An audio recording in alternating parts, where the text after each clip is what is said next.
Back on Animal House Radio and Biology and Nutrition, the science behind science, with none other than the president and CEO of the world, Franco Cavallari.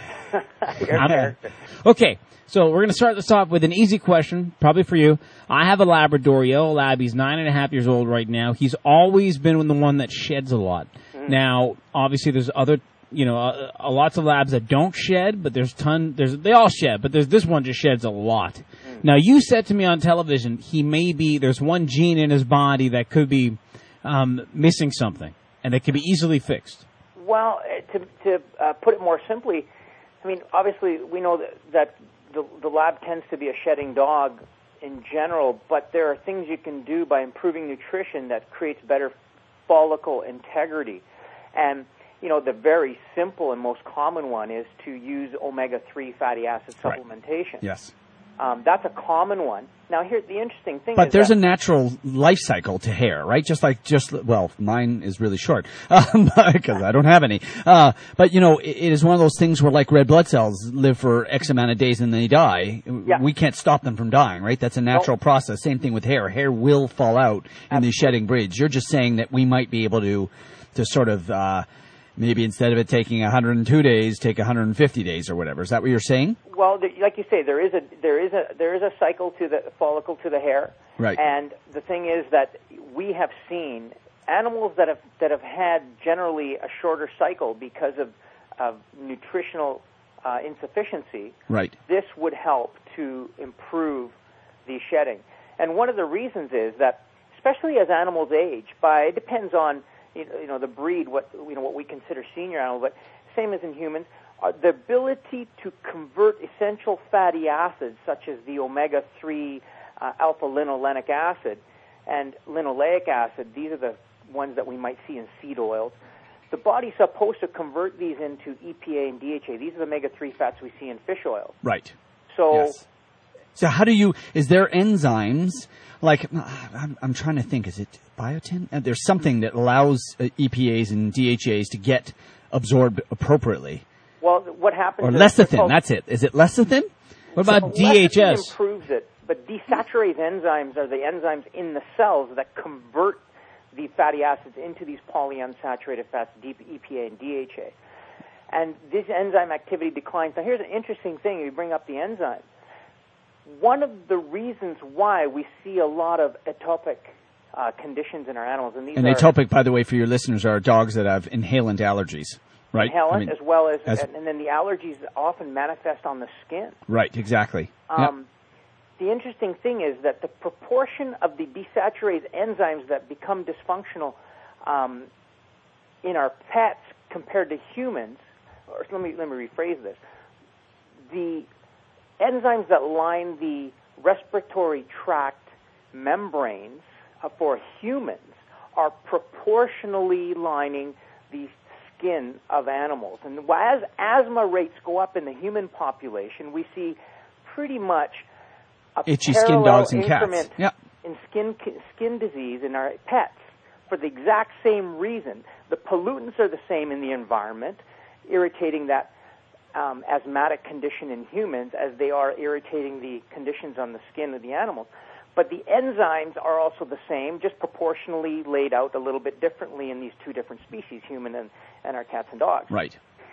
So the interesting thing is that when we improve the status of the EPA and DHA in our bodies, we automatically improve the body's capacity to tolerate the asthmatic condition in humans. And in pets, we improve their ability to tolerate the allergen that might be causing a skin condition. Right.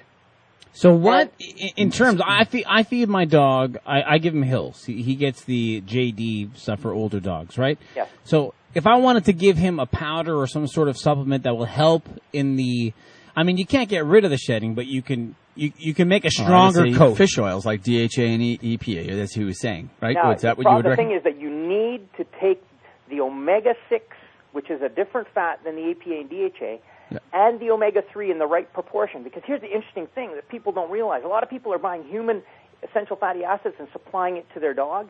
Doesn't work. It doesn't work the same because the essential fats they need are different than humans. Right. And a lot of people are using straight salmon oil, which supplies an abundance of this omega-3, EPA, and DHA, but doesn't supply any of the omega-6 fatty acid that's essential to dogs. Right. And dogs are supposed to be converting this omega-6 into the EPA and DHA in their bodies, but some of them just can't at an efficient rate. And that's one of the reasons why then they get a lot of dry skin, itching. May not be an allergy that's causing this itching or hair loss, but it may be the skin not being as healthy as it could be because of these enzymes not converting the fats the way they're supposed to. So we can supplement them in the food. Now here's the problem. Many manufacturers of the foods have recognized the need for many of these fats, and they've supplied them in the food. The problem is that these fats are highly vulnerable to oxidation. So when you heat process a food that has these fats in them, you destroy an abundance of it. Right.